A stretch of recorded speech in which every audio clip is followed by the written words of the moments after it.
आपके घर में जब तक कोई पुण्यशाली व्यक्ति रहता है तब तक आपके घर में कोई नुकसान नहीं कर सकता। जब तक विभीषण जी लंका में रहते थे तब तक रावण ने कितना भी पाप किया, परंतु विभीषण जी के पुण्य के कारण रावण सुखी रहा। परंतु जब विभीषण जी जैसे भक्त वत्सल भक्त को लंका से निकाल दिया गया तब से रावण का विनाश होना शुरू हो गया। अंत में रावण की सोने की लंका का दहन हो गया और रावण के पीछे कोई रोने वाला भी नहीं बचा। ठीक इसी तरह हस्तिनापुर में जब तक विदुर जी जैसे भक्त रहते थे तब तक कौरवों को सुख ही सुख मिला, परंतु जैसे ही कौरवों ने विदुर जी का अपमान करके राज्यसभा से चले जाने के लिए कहा तब भगवान श्री कृष्ण जी ने विदुर जी को तीर्थ यात्रा के लिए भेज दिया और कौरवों का पतन होना चालू हो गया और अंत में राज भी गया और कौरवों के पीछे कोई कौरवों का वंश भी नहीं बचा। इसी तरह हमारे परिवार में भी जब तक कोई भक्त और पुण्यशाली आत्मा होती है तब तक हमारे घर में आनंद ही आनंद रहता है।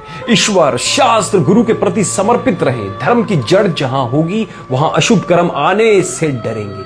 कभी किसी का अपमान मत करिए, क्योंकि अपमान का घाव कभी नहीं भरता। हो सकता है आज आप जिसका अपमान कर रहे हैं कल उसी के सामने आपको झुकना पड़े।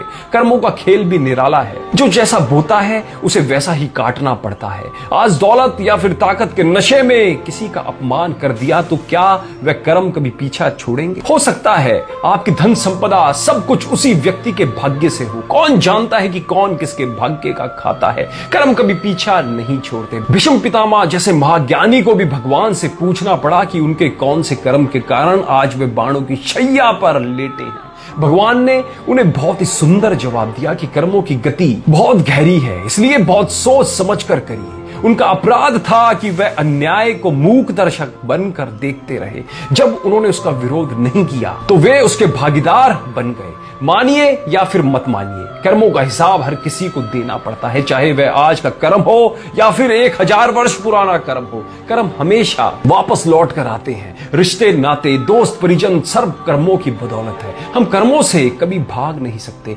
भगवान ने गीता में कहा है कि कर्मों की गति बड़ी गहन है। साधु हो या फिर संत सब इसके जाल में फंसे हुए हैं।